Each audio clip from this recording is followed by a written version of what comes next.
सभी बच्चों को मेरा प्यार भरा नमस्कार। गुरुमंत्र चैनल पे आपका स्वागत है। और आज मैं आपके लिए ले आया हूँ केमिस्ट्री के पहला और दूसरा चैप्टर, जिसमें हम कवर करेंगे 2, 3 और 4 मार्क्स के कुछ क्वेश्चंस।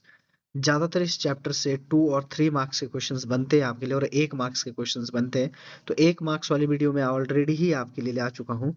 और अब जो नेक्स्ट है वो आपके लिए 2 और 3 मार्क्स की रहेगी और 4 मार्क्स के लिए रहेगी। और आज इस वीडियो में 1 और 2 चैप्टर आपको कराऊंगा। तो चलिए करते हैं आगे। तो यदि आपको इसकी पीडीएफ मुझे अगर चाहिए, आप किसी को भी आपको पीडीएफ चाहिए, तो मुझे आप लोग कांटेक्ट कर सकते हैं। ये नंबर रहा। और व्हाट्सएप मुझे करिए और आपको पीडीएफ मिल जाएगा। जिसको भी इसकी पीडीएफ चाहिए होगी, ठीक है, मुझे व्हाट्सएप कर सकते हैं आप। और नेक्स्ट शुरू करते हैं अब आज की वीडियो। और आज की वीडियो में इंपॉर्टेंट क्वेश्चन रहेगा, जैसे मैंने पहले भी कहा है। और पहला क्वेश्चन जो है पहले चैप्टर से आपकी बुक्स का है। और इसमें दोनों ही कैटेगरी के बच्चे जो है पढ़ सकते हैं, हिंदी हो चाहे इंग्लिश हो या चाहे सीबीएसई हो या एचपी बोर्ड हो। पर ये वीडियो मोस्ट इंपॉर्टेंट रहने वाला है एचपी बोर्ड के हिसाब से, क्योंकि क्वेश्चंस जो है वो है एनसीईआरटी के, पढ़ सकते हैं सभी बच्चे, चाहे वो सीबीएसई के हो चाहे वो एचपी बोर्ड को या किसी भी बोर्ड के हो। परंतु जिन बच्चों के लिए जो स्टेट बोर्ड के बच्चे होते हैं उनके लिए ज्यादा ये इंपॉर्टेंट रहेगा। सीबीएसई में थोड़ा स्टैंडर्ड आता है, उसके लिए अलग से वीडियो बनाएंगे। तो चलिए, पहला क्वेश्चन क्या है, बहुत इंपॉर्टेंट है, सभी बच्चों को आता है ये क्वेश्चन। आज तक आपने ये क्वेश्चन हर पेपरों में देखा होगा। पहला क्वेश्चन है, why should A magnesium ribbon be clean before burning? क्यों जलाया जाता है बेटा? आप सभी को पता है कि मैग्नीशियम रिबन को जब जलाया जाता है, अगर आपके टीचरों ने आपको प्रैक्टिकल कराया होगा तो आपको पता होगा कि मैग्नीशियम रिबन को जलाने से पहले साफ क्यों किया जाता है। वेरी सिंपल, बहुत सिंपल आंसर है इसका। मैं आपको समझाऊंगा, आपने उतारना नहीं है, बस सुनना है ध्यान से और देखना है वीडियो को, और जो लिखा हुआ है उसको पढ़ना है अच्छे से। तो बहुत सिंपल है। मैग्नीशियम रिबन क्या होता है कि एक मैग्नीशियम रिबन कोई ऐसा नहीं होता जैसे आपके रिबन होते हैं बांधने वाले, नहीं, ऐसा नहीं होता है। मैग्नीशियम जो मेटल्स होता है उसकी पतली परत बनाई जाती है, ठीक है, जैसे मैग्नीशियम है, ठीक है, मैग्नीशियम है। जब ये ऑक्सीजन के कांटेक्ट में आता है ना, तो ये मैग्नीशियम और किसके कांटेक्ट में, और देखो हवा के संपर्क में जब भी आएगा ये, तो ऑक्सीजन और किसके संपर्क में आएगा, CO2 के संपर्क में आ जाएगा, ठीक है। तो ये मैग्नीशियम कार्बोनेट बना देता है, ठीक है, क्या बना देता है, मैग्नीशियम कार्बोनेट बना देता है। अब इसकी जो लेयर है वो इतनी ज्यादा मजबूत हो जाती है कि रिबन को प्रोटेक्ट करता है, पहली बात। दूसरी बात, जब उसको जलाते हम तो वो अवरोध पैदा करता है। मैग्नीशियम रिबन को जलाने में अवरोध पैदा करता है। तो सिंपल सा आंसर क्या है इसका, देख लीजिए। When magnesium metals combined with oxygen, जब वो ऑक्सीजन के साथ क्या हो जाता है, कंबाइन हो जाता है, ये layer of magnesium oxide form, और तो उसके ऊपर मैग्नीशियम ऑक्साइड की फॉर्म जो है बन जाती है। जब मैग्नीशियम ऑक्सीजन के साथ मिल जाता है तो मैग्नीशियम ऑक्साइड की परत बन जाती है उसके ऊपर, ठीक है। Which hinders the burning of the burning, जो अवरोध पैदा करता है, किसमें, जलने में। जो क्या पैदा करता है, अवरोध पैदा करता है जलने में। That is that's why it is necessary to clean to magnesium ribbon, इसलिए उसको साफ किया जाता है, ठीक है बेटा। तो ध्यान रखना कि मैग्नीशियम रिबन को साफ क्यों किया जाता है, क्योंकि उसके ऊपर मैग्नीशियम ऑक्साइड या मैग्नीशियम कार्बोनेट की परत चढ़ जाती है, जो जलने में अवरोध पैदा करती है, ठीक है। हम जलाते क्यों है, उसको प्रैक्टिकल देखने के लिए, कि मैग्नीशियम रिबन को जब हम जलाते हैं, ठीक है, मैग्नीशियम रिबन को जब हम जलाते हैं तो उससे हमें क्या मिलती है, राख मिलती है। तो प्रैक्टिकल करने के लिए हम यूज करते हैं। नेक्स्ट क्वेश्चन थोड़ा जल्दी जल्दी पढ़ेंगे। आप 2x भी ऑन कर सकते हैं ताकि आपको जल्दी जल्दी समझ आए, ठीक है। अगर मेरी स्पीड स्लो हुई तो आप 2x में चला सकते हैं या 1.5x में चला सकते हैं। नेक्स्ट क्वेश्चन, अब जो ऊपर वाला क्वेश्चन है, जैसे मैंने बोला था कि मैं इसके ऊपर स्टार लगा दूंगा, तो बेटा ये है मोस्ट इंपॉर्टेंट, मोस्ट इंपॉर्टेंट। और ये बोर्ड में आपके आएगा ही आएगा 101%, ठीक है। सीरीज इस बार रहेगी अलग अलग, बट क्वेश्चन ये आएगा ही आएगा, मैं बता रहा हूँ, ये क्वेश्चन आएगा ही आएगा। इसको पढ़ लो, 2 नंबर में या 3 नंबर में। ये क्वेश्चन 2 नंबर में भी आ सकता है, ये क्वेश्चन 3 नंबर में भी आ सकता है, ठीक है। पर ज्यादातर ये क्वेश्चन जो है 2 नंबर में आज तक आया है। नेक्स्ट क्वेश्चन, अब ये क्वेश्चन भी मोस्ट इंपॉर्टेंट है, ये पेपर में आ ही सकता है, ठीक है ना, आया है हर बार, अब भी आ सकता है। Important, most important question. अब इसने क्या पूछा, why does the colour of copper sulphate solution change when an iron nail is dipped in it? जब आप क्या करते हैं, कॉपर सल्फेट में आयरन की कील को डुबोते हैं तो उसका कलर चेंज हो जाता है, ठीक है। अब आयरन की कील, जैसे आयरन क्या होता है Fe, यहाँ नीचे रिएक्शन में लिखी है। तो कॉपर सल्फेट का जो आयरन है उस उसको आपने कॉपर सल्फेट में डाला, इसमें डाला, ठीक है, तो FeSO4 बन गया। आगे बात समझ। तो बहुत सारे बच्चों को पता होगा कि आयरन का सिंबल है, जिनको पता नहीं है वो रट ले बेटा, क्योंकि अब टाइम नहीं है इतना कि सिंबल्स वगैरह आप रीड करते रहे, ठीक है।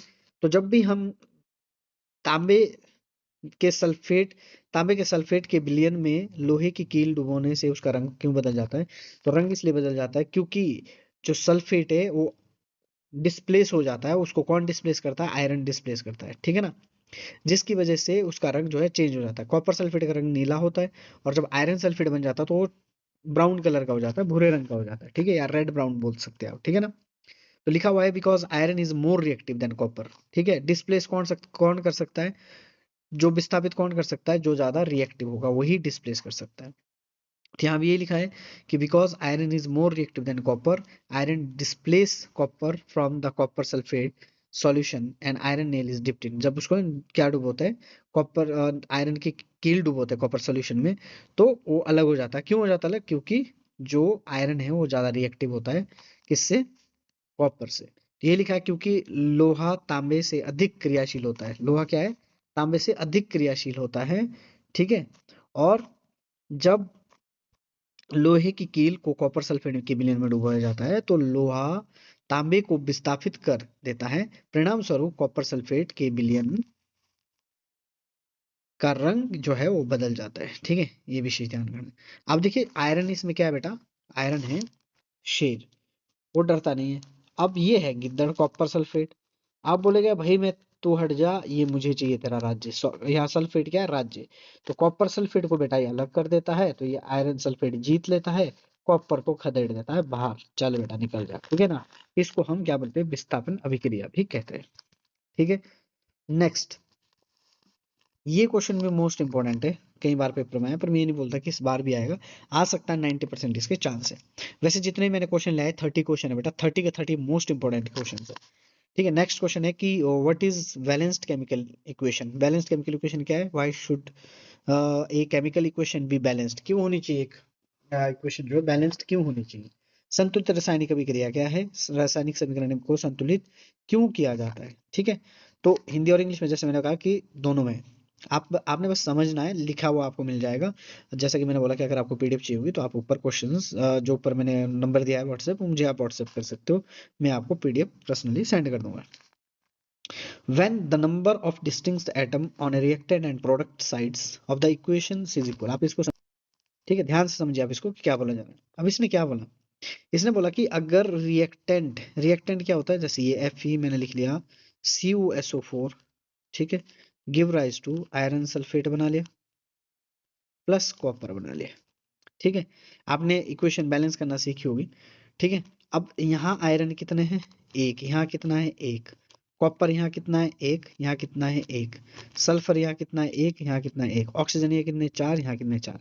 अब ये बैलेंस केमिकल इक्वेशन है। तो इस वाले साइड को आप क्या बोलते हैं, रिएक्टेंट बोल रहे हैं, इस साइड को क्या बोलते हैं, प्रोडक्ट बोलते हैं, ठीक है। तो जब लेफ्ट हैंड साइड एटम की संख्या राइट हैंड साइड परमाणु की संख्या के बराबर हो, यानी परमाणु की संख्या जितनी यहाँ है, जितनी इस साइड है, उतनी इस साइड अगर होगी, तो हम कहेंगे कि ये बैलेंस केमिकल इक्वेशन है। हम ऐसा क्यों करते हैं, the equation said to be balanced, chemical equation must be balanced क्यों करते हैं, order for the reaction follow the law of conservation of mass. Law of conservation of mass को फॉलो करने के लिए हम ये बैलेंस करते हैं, तभी वो रिएक्शन सही मानी जाएगी जब उसके एलिमेंट आर पार जो एटम्स की संख्या वो बराबर हो। तो और वो कौन बोलता है, लॉ ऑफ कंजर्वेशन ऑफ मास। जितना मास इसका यहाँ होगा उतना ही मास यहाँ पे होना चाहिए, ठीक है। यही आपका क्या है, law of chemical, law of conservation of मास है। तो यहाँ पे हिंदी में भी लिखा हुआ है, हिंदी में क्या लिखा हुआ है, जब अभिकारक में उत्पाद के पक्षों में परमाणु की संख्या बराबर हो तो समीकरण संतुलित कहा जाता है। जैसे मैंने ऊपर एग्जांपल दिया आपको, रासायनिक समीकरण को संतुलित होना आवश्यक है ताकि अभिक्रिया द्रव्यमान संरक्षण के नियम का पालन करे, ठीक है। तो ये मोस्ट इंपॉर्टेंट है। तो ये बहुत आसान है कि भाई उत्पाद जो लगा होता है अभिकारक और उत्पाद में जो परमाणु की संख्या बेटा वो बराबर होनी चाहिए। बराबर होने के बाद अगर वो बराबर है तभी हम उसको बोलेंगे कि ये एक बैलेंस्ड केमिकल इक्वेशन है, संतुलित रासायनिक अभिक्रिया है, और हम ऐसा क्यों करते हैं, ताकि जो द्रव्यमान के संरक्षण का नियम है उसका पालन हो सके, ठीक है ना। Next question very easy. और अब अगला जो क्वेश्चन है, मैं बेटा इस पे स्टार लगा रहा हूँ, मोस्ट इंपोर्टेंट क्वेश्चन है, पढ़ लीजिए आप इसको, और ये पेपर में आएगा ही आएगा आपके, ठीक है। तो आपके पास नेक्स्ट क्वेश्चन क्या है, तो देखिए नेक्स्ट क्वेश्चन हमारे पास क्या है, what mean by exothermic and endothermic reaction, या ऊष्माक्षेपी और ऊष्माशोषी अभिक्रिया से क्या तात्पर्य है। बहुत ही इजी है, अगर आपको आज तक ये याद नहीं हुआ है तो मैं आज गारंटी से आपको कहता हूँ कि आपको आज ये याद होने वाला है, कंप्लीटली याद हो जाएगा। देखिए endothermic reaction, A reaction occur when energy is absorb during the chemical process.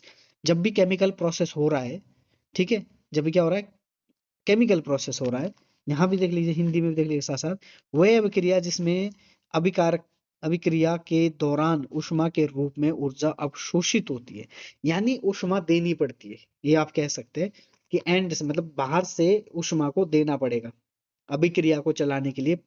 किसी भी अभिक्रिया को चलाने के लिए हमें ऊष्मा कहाँ से देनी पड़ेगी बेटा, बाहर से देनी पड़ेगी। उसको ही हम क्या बोलते हैं, उसको ही हम एंडोथर्मिक रिएक्शन कहते हैं। एग्जाम्पल क्या है, इसने बोला कि एग्जाम्पल भी देना है। फॉर एग्जाम्पल फोटोसिंथेसिस हो गया, मेल्टिंग ऑफ आइस हो गया, इवेपोरेशन हो गया। अगर आपने बेटा मेल्ट करवाना है आइस को, तो क्या खुद हो जाएगा मेल्ट, नहीं, उसके लिए बाहर से ऊष्मा मिलती है। जब उसको ऊष्मा मिलेगी यानी हीट मिलेगी, तभी वो मेल्ट होगा। इवेपोरेशन भी ऐसा ही है, और फोटोसिंथेसिस भी ऐसा ही है। इवेपोरेशन कब होगा, जब अधिक मात्रा में उसको टेम्परेचर का मिलेगा। कहाँ से मिलेगा, बाहर से मिलेगा। तो यानी आपने ध्यान रखना है कि एंडोथर्मिक क्या है, यानी ऊष्माशोषी क्या है। ऊष्माशोषी वो है जिसमें हम क्या करते हैं, ऊर्जा बाहर से देते हैं। ऊर्जा कहाँ से देते हैं, बाहर से देते हैं। अभिक्रिया को चलाने के लिए ऊष्मा बाहर से देते हैं। एग्जाम्पल क्या, प्रकाश संश्लेषण हो गया, बर्फ का पिघलना होगा, और वाष्पीकरण हो गया। नेक्स्ट आपके पास जो है वो क्या है बेटा, एक्सोथर्मिक। एक्स मतलब एग्जिट, एग्जिट रख सकते हैं, एक्स मतलब एग्जिट, एग्जिट करना आपने, एग्जिट मतलब बाहर, बाहर निकालना। तो जब किसी कोई रिएक्शन चल रही है और उसमें ऊष्मा बाहर निकल रही है, जैसे आपने अगर आपने कभी एग्जांपल देखा होगा घरों में, चूना मिलाते बार आपने अगर देखा होगा, तो जैसे ही आप पानी में चूना मिलाते हैं, तो उस वो जो चूना है, चूने का पानी जो वो गर्म हो जाता है, उससे ऊष्मा निकलती है, यानी हीट निकलने लगती है। तो वो जो प्रोसेस है, वो प्रोसेस आपका एक्सोथर्मिक है, ठीक है। तो डेफिनेशन पढ़ लेते हैं कि ये reaction in which energy is released during the chemical process. एक ऐसी रिएक्शन जिसमें एनर्जी बेटा क्या होती है, रिलीज होती है केमिकल प्रोसेस के दौरान। एग्जाम्पल क्या है, एक्सप्लोजन। जब बम बम फटते हैं या पटाखे आप फोड़ते हैं, तो पटाखों के दौरान क्या होता है कि एनर्जी निकलती है, ठीक है। कंक्रीट सेटिंग कर रहे हैं आप, न्यूक्लियर फ्यूजन हो रहा है या फ्यूजन हो रहा है, इन सब में जो है ये जो सारी प्रोसेस हो रही है वो एक्सोथर्मिक प्रोसेस है, ठीक है ना। हिंदी में क्या है आपके पास, देख लीजिए यहाँ पे, उष्मा क्षेपी वह अभिक्रिया जिसमें ऊर्जा अभिक्रिया के दौरान मुक्त होती है। ऊर्जा क्या होती है बेटा, मुक्त होती है, बाहर निकलती है, ठीक है। उसे हम क्या कहते हैं, उष्मा क्षेपी अभिक्रिया कहते हैं। एग्जाम्पल नीचे दे रखे आपके पास, परमाणु विखंडन हो गया, संलयन हो गया, इस प्रकार के उदाहरण आपके क्या माने जाते हैं, उष्मा क्षेपी के माने जाते हैं। आप रिएक्शन के तौर पे भी एग्जाम्पल दे सकते हैं। ऐसा नहीं कि आप यहाँ मैंने जो एग्जाम्पल दी यही दो, आप नहीं, एग्जाम्पल आप कोई से भी दे सकते हैं। यहाँ पे हो सकता है आप रिएक्शन दे के करो कि रिएक्शन लिख रहे हैं, तो आप वो भी दे सकते हैं, ऐसे कोई बात नहीं। यहाँ पे सिर्फ इतना है कि मैंने चीजें को आपके लिए बहुत ईजी लाया और मार्क्स लाया। इस बार ये विषय ध्यान रखें आपकी, आप पेपर जो है सही ढंग से करें, क्योंकि इस बार चेकिंग आपकी बहुत सही से होने वाली है। थोड़ा टफ हो सकता है। नेक्स्ट क्वेश्चन क्या है आपके पास, 5 क्वेश्चन है।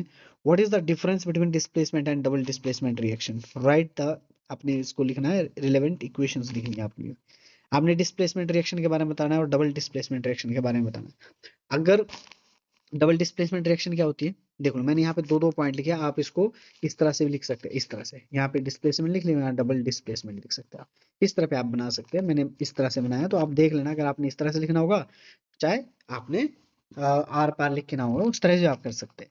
तो ध्यान रखें कि जैसे मैंने नोट्स बनाए हैं, पेपर में भी आपने एग्जैक्ट इसी तरह से बनाना है, ठीक है। पेपर का मतलब क्या है कि अगर आप ऊपर ब्लैक पेन से लिख रहे हैं, तो नीचे आपने ब्लू पेन से इस तरह से बढ़िया हेडलाइंस डालनी है, ठीक है, ताकि बेटा आपके नंबर ना कटे, ठीक है।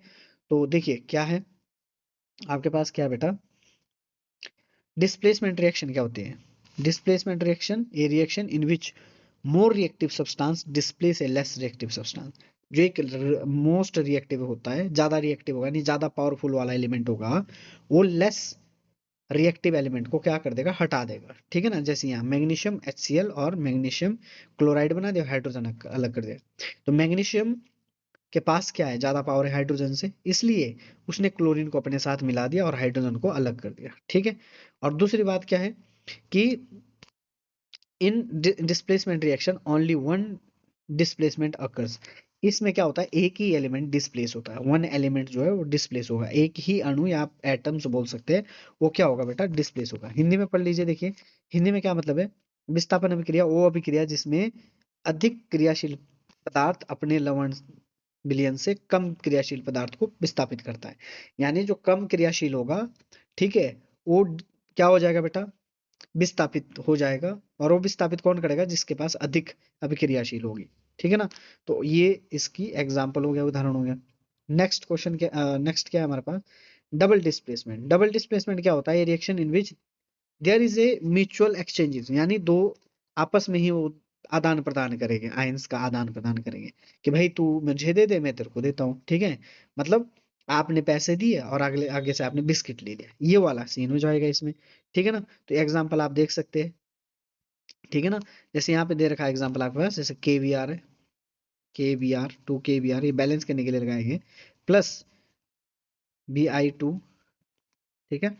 आगे गिव राइज टू क्या है, two, two K B R plus B A I two give rise to कितना आ जाएगा पास, टू के आई। ठीक है। Plus B A B R two. ठीक है। इसने इसको दे दिया, ये इधर आ गया और ये वाला इधर चला गया के साथ, बस यही हुआ, और ये बैलेंस भी होगी, और इसने इन्होंने आदान प्रदान आपस में कर लिया, उसको ही बोलते। अब इसमें क्या होता है कि ऊपर वाले में क्या था, एक ही डिस्प्लेस होगा, इसमें दोनों डिस्प्लेस हो गए, वेरी सिंपल। तो हिंदी में हिंदी वाले भी देख लो, हिंदी वाले में क्या है कि भाई इसने क्या बोला कि भाई दोनों ये चीज क्या हो जाएगा, आपस में डिस्प्लेस हो गए। देखो द्विविस्थापन अभिक्रिया वो विक्रिया जिसमें दो यौगिक के बीच आयनों का पारस्परिक आदान आदान प्रदान होगा, एग्जाम्पल ये हो गया। ठीक है। अब इसमें क्या होगा, द्विविस्थापन अभिक्रिया में जैसे कि नाम से ही स्पष्ट है कि अणुओं के बीच दो विस्थापन होते हैं, इसमें दो विस्थापन हो यानी आपस में अणुओं का आदान प्रदान करेंगे। ठीक है। वेरी सिंपल, ये भी ज्यादातर जो है क्वेश्चन 3 मार्क्स का पूछा गया आज तक, और अभी भी 3 नंबर का ही आएगा, तो ये इंपॉर्टेंट क्वेश्चन है, इंपॉर्टेंट क्वेश्चन है, इसलिए इसको जरूर करें। Next question, question number 6। अब ये क्वेश्चन 2 नंबर में भी आ सकता है, 3 नंबर में भी आ सकता है, दोनों के लिए मोस्ट इंपोर्टेंट है। ऑक्सीडेशन एंड रिडक्शन, हिंदी में बोले तो अपचयन और उपचयन। ठीक है ना। अपचयन और उपचयन, तो पहले ऑक्सीडेशन पढ़ेंगे। ऑक्सीडेशन माने उपचयन। ऑक्सीडेशन क्या होता है, देखिए सिंपल सी बात, उपचयन मतलब ऑक्सीडेशन, ऑक्सीडेशन का मतलब है ऑक्सीजन का ऐड होना, उपचयन का मतलब क्या है कि ऑक्सीजन का ऐड होना। ठीक है। A chemical reaction in which oxygen is added to the element to form a reactive oxide. It is the element being a oxidized. Oxidized हो गया। ठीक है। जैसे यहाँ है एग्जाम्पल आपके पास क्या दे रखा है कि नाइट्रोजन में क्या हो गया, नाइट्रोजन में क्या हो गया, ऑक्सीजन ऐड हो गया। ठीक है। तो ये ऑक्सीडेशन हो गया। यहाँ पर भी एग्जाम्पल दूसरा आप देख सकते हैं नीचे, हिंदी वाले भी देख लो। हिंदी वाले में क्या बोल रहा है कि उपचयन का मतलब क्या है, किसी भी रासायनिक अभिक्रिया में जब किसी तत्वों में ऑक्सीजन जुड़कर उसका ऑक्साइड बनाता है तो उसे तत्वों का ऑक्सीकरण होता है। ठीक है ना। या यहीं तक भी आप लिख सकते हैं, हाँ जब ऑक्सीजन जुड़कर ऑक्साइड बनाता है तो उसे उपचयन कहते हैं, बस सिंपल सी बात है। ठीक है। एग्जाम्पल ये रहा। अब रिडक्शन क्या होता है बेटा, रिडक्शन क्या होगा, देखो रिडक्शन क्या होगा, रिडक्शन क्या होगा जब ऑक्सीजन का रिमूवल होगा या हाइड्रोजन का ऐड होगा, दोनों हिसाब से हम लिख सकते हैं। ठीक है। A chemical reaction in reaction when the oxygen is removed और हाइड्रोजन इज ऐड, ये भी आप लाइन इसमें ऐड कर सकते हैं कि जब ऑक्सीजन का रिमूवल होता है और हाइड्रोजन का ऐड होता है तो उसको हम क्या बोलते हैं, रिडक्शन अभिक्रिया कहते हैं। जैसे आपके पास एग्जांपल दे रखा है यहाँ पे कॉपर ऑक्साइड, ठीक है, प्लस H2O हो गया। ठीक है। तो क्या बन गया, कॉपर प्लस H2O। ठीक है। ये आपके पास बन गया। तो कॉपर से जो है ऑक्सीजन रिमूव हो गया, ठीक है, और वो हाइड्रोजन के साथ ऐड हो गया, तो उसे हम क्या बोलते हैं, उसे हम क्या बोलते हैं, ऑक्सीडेशन रिएक्शन कहते हैं। ठीक है। हिंदी में कैसे पढ़ेंगे हम इसको, हिंदी में देखिए, किसी भी रासायनिक अभिक्रिया में जब किसी यौगिक में ऑक्सीजन निकल जाती है और हाइड्रोजन जुड़ जाती है, ऐसे भी लिख सकते हैं आप इसमें कि ऑक्सीजन निकल जाती है और हाइड्रोजन जो है वो जुड़ जाती है, तो उसे हम क्या कहते हैं, अपचयन कहते हैं। ठीक है। Very simple. एग्जाम्पल इसकी यहाँ नीचे देखे जैसे कॉपर वगैरह, एग्जाम्पल देना बहुत जरूरी है, अगर आप एग्जाम्पल देते हैं तो आपके मार्क्स जो है पूरे आने से कोई नहीं रोक सकता, मार्क्स नहीं काट सकता अगला एग्जामिनर जो है। ठीक है।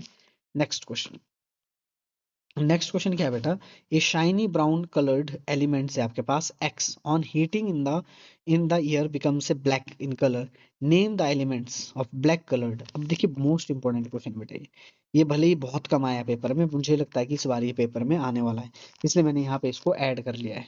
ये ज्यादातर जो है सीबीएसई वगैरह में आता है, बट ये जितने भी आपके स्टेट एग्जाम्स होते हैं, बोर्ड एग्जाम, उनमें ऐसे क्वेश्चन नहीं पूछे जाते। तो मुझे इस बार लगता है कि इस बार ये पूछा जाएगा आप लोगों से, तो ये ध्यान रखना। अब देखिए ध्यान से पढ़िए कि एक चमत्कार भूरे रंग के तत्व एक्स से हवा में गर्म करने पर काले रंग का हो जाता है। मतलब अगर हवा पे हम गर्म करेंगे उसको तो वो काला हो जाएगा। तत्व एक्स बनने वाले काले रंग का यौगिक का नाम बताना है, तो उसका नाम बताना आपने। तो देखिए अब ध्यान से पढ़िए, मैंने बोला कि अगर आप प्रश्न ध्यान से पढ़ोगे तो आंसर याद हो जाएगा आपको। मैं बोल रहा हूँ आंसर मेरे साथ साथ ही आपको याद हो जाएगी। तो देखिए the shiny brown coloured elements is copper metal. तो शाइनी ब्राउन एलिमेंट वो कौन सा है, कॉपर है। When the metal is heated, when the metal is heated it react with atmosphere oxygen, ये ऑक्सीजन के साथ क्या करेगा, रिएक्ट करेगा to form a copper oxide, और कॉपर ऑक्साइड बनाएगा। हेंस, और जो कॉपर ऑक्साइड होगा the black coloured is compound is copper oxide, जो काले रंग का जो आपका होगा, क्या बोलते हैं, तत्व होगा, यौगिक होगा, वो क्या होगा, कॉपर ऑक्साइड होगा। तो देखिए चमकीली भूरे रंग का जो तत्व है वो तांबा होता है। जब धातु को हवा में गर्म किया जाता है तो वायुमंडलीय ऑक्सीजन उसके साथ जुड़कर कॉपर ऑक्साइड बनाता है। जो कॉपर ऑक्साइड जो होता है वही काले रंग का तत्व होता है। Very simple. नीचे आपके पास रिएक्शन ही आपने जरूर लिखनी बेटा, ये रिएक्शन आपने दोनों हिंदी और इंग्लिश वालों ने दोनों ने लिखनी है, इसको याद कर लेना। ठीक है, इसमें ये लिखा है कि कॉपर जो है जब कॉपर जो है ऑक्सीजन के साथ जुड़ रहा है तो इसने कॉपर ऑक्साइड बनाया, और कॉपर ऑक्साइड जो ये किस रंग का होता है, ब्लैक कलर का होता है। ये किस रंग का होता है, ब्लैक रंग का होगा। ठीक है, नेक्स्ट क्वेश्चन। अब देखिए आप सभी लोगों को पता है कि हम पेंट क्यों करते हैं, क्यों करते हैं पेंट। देखो आपने सोचा होगा कि हम उसको ताकि शाइन देने के लिए करें, बिल्कुल उसके लिए भी करते हैं, पर सबसे मेन पर्पज जो क्या होता है वो होता है उसको रस्ट से बचाना, यानी जंग से बचाना। तो यही लिखा है कि हम लोहे की वस्तुओं में पेंट क्यों करते हैं। तो लोहे की वस्तुओं में पेंट हम क्यों करते हैं बेटा, ये सबको पता है, ताकि हम उसमें अच्छा शाइनिंग ला सके, और दूसरी बात क्या है, ताकि वो उस पे रस्ट ना लगे, जंग ना लगे, इसीलिए हम उसके ऊपर क्या करते हैं, पेंट करते हैं। बस इसकी भाषा मैंने थोड़ी सी अलग से लिखी है, पर मतलब इसका यही है। आप खुद के हिस्से भी लिख सकते हैं, जो भी आपने याद किया हो वही भी आप लिख सकते हैं, वो भी आप लिख सकते हैं। ठीक है, तो iron article are painted to prevent the rust from the rusting, rusting से बचाने के लिए हम उसके ऊपर क्या करते हैं, पेंट करते हैं। ठीक है, लोहे की वस्तु पे जंग से बचाने के लिए उन पर रंग किया जाता है। रंग लगाने पर धातु किस तरह वायुमंडलीय ऑक्सीजन के संपर्क में आती है और नमी की उपस्थिति में आयरन ऑक्साइड बनाती है। अगर भाई उस पे हम क्या लगाए, अगर हम उस पे रंग ना लगाए तो बेटा वो ऑक्सीजन के संपर्क में आके, ठीक है, उसकी उपस्थिति में वो आयरन ऑक्साइड बना लेता है। ठीक है, जो क्या करता है, आयरन को सड़ा देता है, गला देता है और खत्म कर लेता है। तो उससे बचाने के लिए, ऑक्सीजन के संपर्क से बचाने के लिए हम क्या करते हैं, हम उसमें पेंट करते हैं। ठीक है, ये विशेष ध्यान आपने रखना है। ये आयरन ऑक्साइड 3 लिखा है मैंने, ये इसके ऑक्सीडेशन स्टेट है, ये लिखने की जरूरत नहीं, आप सीधा भी लिख सकते हैं। नेक्स्ट, अब है ये भी बहुत आसान क्वेश्चन है, ज्यादातर ये 1 नंबर में पूछा जा सकता है आपसे। ऑयल और fat container food items are flushed with nitrogen by. ठीक है, तेल और वसा युक्त खाद्य पदार्थों में नाइट्रोजन क्यों भरी जाती है। ऑब्वियस सी बात, आपको पता है कि ऑक्सीकृत ना हो इसलिए उसमें हम नाइट्रोजन डालते हैं। तो और कभी कभी ये डायरेक्ट 1 1 नंबर के क्वेश्चन में मैंने ये डाला था, ये 1 नंबर में भी आ सकता है कि चिप्स की थैलियों में कौन सी गैस भरी जाती है, तो नाइट्रोजन। ठीक है, तो पढ़ लेते इस क्वेश्चन को भी, क्या बोल रहे हैं। Flush nitrogen into food packet that contain oil fat items is to prevent from a rancidity, rancidity से बचाने के लिए हम करते हैं। तेल तथा वसा युक्त खाद्य पदार्थों के पैकेटों में नाइट्रोजन गैस प्रभावित करने का मुख्य उद्देश्य क्या है बेटा, दुर्गंध को रोकना। यानी उसको ऐसे भी लिख सकते हैं कि उसको खराब होने से रोकना या ऑक्सीकृत होने से रोकना। ठीक है, दुर्गंध उत्पन्न होता है तेल और ऑक्सीजन के साथ अभिक्रिया करके। जब ऑक्सीजन जो है तेल और वसा के साथ क्या करता है बेटा, अभिक्रिया करता है, तो उसमें गंध पैदा होती है, खराब हो जाता है भोजन, जिसे हम कहते हैं। जैसे आपने घरों में गर्मियों के टाइम क्या हो जाता है कि आप अगर खुला भोजन रखते हैं तो उसमें क्या आने लगती है, बास आने लगती है। तो वो किसके कारण आती है, क्योंकि उसमें तेल होता है, उसमें वसा होता है, और वसा और तेल जब ऑक्सीजन के संपर्क में आते हैं तो वो खराब हो जाते हैं, उसकी गंध खराब हो जाती है, उसका टेस्ट खराब हो जाता है। तो उसे हम, इसलिए जो पैकेट वाले, क्योंकि वो काफी टाइम तक चलते हैं, तो इसलिए हम उसमें नाइट्रोजन ऐड कर लेते हैं ताकि वो खराब ना हो। ठीक है, next question, most important question था ये बेटा। नेक्स्ट क्वेश्चन क्या आपके पास, नेक्स्ट क्वेश्चन है 10वां क्वेश्चन। 10वां क्वेश्चन क्या बोल रहा है कि वाई शुड, ये भी बेटा मोस्ट इंपोर्टेंट है, मैं बोल रहा हूँ पेपर में आएगा ही आएगा, आएगा ही आएगा ये पेपर में, पढ़ लो इसको। Why should curd and sour substances not be kept in brass और कॉपर। ठीक है, दही और खट्टे पदार्थों को पीतल और तांबे में क्यों नहीं रखना चाहिए। बहुत आसान है, अधिकतर बच्चों को ये क्वेश्चन उनका फेवरेट होता है। ठीक है, तो क्यों नहीं रखना चाहिए। अब आपको पता है, इंग्लिश वालों को तो पता होगा, वेस and copper vessels contain copper and zinc metal that react with the acid present in the curd and sour substances forming a soluble salt. These salts are poisons. अब क्या करते हैं कि जब हम खट्टे पदार्थ को कॉपर और जिंक के इसमें डालते हैं, यानी तांबे और उसमें जस्ता के इसमें डालते हैं, तो क्या हो जाता है, खट्टे पदार्थ जो है उसमें अम्ल होता है। अम्ल क्या करता है, धातु के साथ अभिक्रिया करता है, अभिक्रिया करके क्या बनाएगा, वो लवण बनाएगा। ठीक है, लवण जो होते हैं वो विषैले होते हैं, जो खाने के योग्य नहीं होते, अगर हम खा लेते तो हम बीमार हो सकते हैं और इवन डेथ भी हो सकती है। तो सिंपल सी चीज थी, इसमें कोई बड़ा टफ नहीं था। Next question, which gas is usually liberate when acid is react with metal. बहुत इजी क्वेश्चन है, और एग्जांपल के साथ इसको बताना, अम्ल धातु के साथ अभिक्रिया करके समानता कौन सी गैस मुक्त करते हैं, एक उदाहरण सहित समझाइए। आप गैस की उत्पत्ति, परीक्षण, और परीक्षण भी करना है, ध्यान रखना है इस क्वेश्चन में, पूरा क्वेश्चन बना, अगर ये पूरा पूछेगा, पहला क्वेश्चन पूछा कि कौन सी गैस निकालता है, तो व्हेन, देखो यहाँ आंसर है when acid is react with metal, जब धातु अम्ल के साथ अभिक्रिया करती है तो सॉल्ट और हाइड्रोजन गैस निकलती है। तो कौन सी गैस निकल रही है, हाइड्रोजन गैस निकल रही है। उसके साथ क्या बन रहा है, उसके साथ बन रहा है आपका सॉल्ट। ठीक है, यानी लवण। ठीक है, हाइड्रोजन बन रही है आपके पास। मेटल जब एसिड के साथ यानी अम्ल के साथ अभिक्रिया करेगी तो सॉल्ट और हाइड्रोजन गैस बनाएगी। तो पहले चीज का आंसर मिल गया हमें कि कौन सी गैस इलेबरेट होगी, तो हाइड्रोजन गैस होगी। आपको लिखना पड़ेगा, अगर ये 2 नंबर का आ रहा है, अगर सिंगल 1 नंबर में आ रहा है तो आपके पास ऑप्शन में आएगा, तो आपने सीधा सीधा हाइड्रोजन लिखना है। इलुस्ट्रेट विद एग्जाम्पल, एग्जाम्पल बेटा आपके पास क्या हो गया, ये देखो मेटल, मेटल आप कोई सब ले लो। जैसे आप क्या लेते हैं, अगर आप सोडियम लेते हैं, सोडियम को आप किसके साथ, HCl के साथ मिलाएंगे, तो क्या बनेगा, NaCl बनेगा। 2 मिनट, जस्ट ए वेट। अब देखो क्या बन जाएगा, NaCl बन जाएगा आपके पास, और हाइड्रोजन गैस अलग हो जाएगी। ये चीज आपने ध्यान रखनी, Na2H2O अलग हो जाएगा। ठीक है, तो इस तरह से आप रिएक्शन लिख सकते हैं, आपकी किताबों में होगी ये चीज। ठीक है ना, तो हाइड्रोजन गैस इलेबोरेट होती है, ध्यान रखना आपने। और दूसरी बात, उसने बोला कि एग्जाम्पल सही समझाए तो धातु है अभिक्रिया के साथ मिलकर लवण बनाता है। एग्जाम्पल ये लिख लो, यहाँ पे लिख लो आप, यहाँ पे देखिए क्या लिखेगा, सोडियम Na प्लस HCl गिव राइज टू, क्या बनाएगा, NaCl, NaCl plus hydrogen gas अलग होगी। ठीक है ना, बैलेंस करने के लिए आप इसमें यहाँ 2 ऐड कर लीजिए, यहाँ 2 ऐड कर लीजिए। ठीक है, तो हो जाएगा NaCl H2 हो जाएगा, क्लोरीन 2 है तो यहाँ भी 2 लगा लीजिए और यहाँ भी 2 लगा दीजिए। ठीक है, बैलेंस हो जाएगी केमिकल इक्वेशन। तो ये एग्जांपल आपने उतार देना है। अब यहाँ पे दूसरा एग्जांपल लिया, fan burning of candle match sticks, ये भी एग्जांपल, यहाँ पे ये वाला एग्जांपल भी आप दे सकते हैं।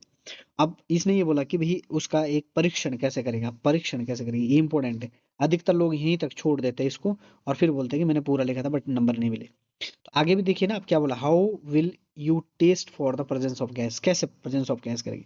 तो आपको पता है कि ये पॉप साउंड पैदा करता है। तो when burning of candle matchsticks is brought near hydrogen gas, जब बर्निंग ऑफ कैंडल है तो हाइड्रोजन गैस के नजदीक अगर हम करेंगे उसको, it Burns with A pop sound, तो पॉप साउंड के साथ वो हमें नजर आएगा और दिखेगा, वो साउंड आएगी। हाइड्रोजन गैस के पास ले जाया जाता है, मतलब मोमबत्ती की माचिस की तिल्ली को हाइड्रोजन गैस के पास लाया जाता है तो वो चटकने की आवाज उठती है, तो जिसका जिसका यही मतलब है कि वो हाइड्रोजन गैस है। पॉप साउंड का मतलब ही हाइड्रोजन गैस की प्रेजेंस है। नेक्स्ट क्वेश्चन, 12वां क्वेश्चन क्या है बेटा, मोस्ट इंपॉर्टेंट क्वेश्चन, ये भी मोस्ट इंपॉर्टेंट।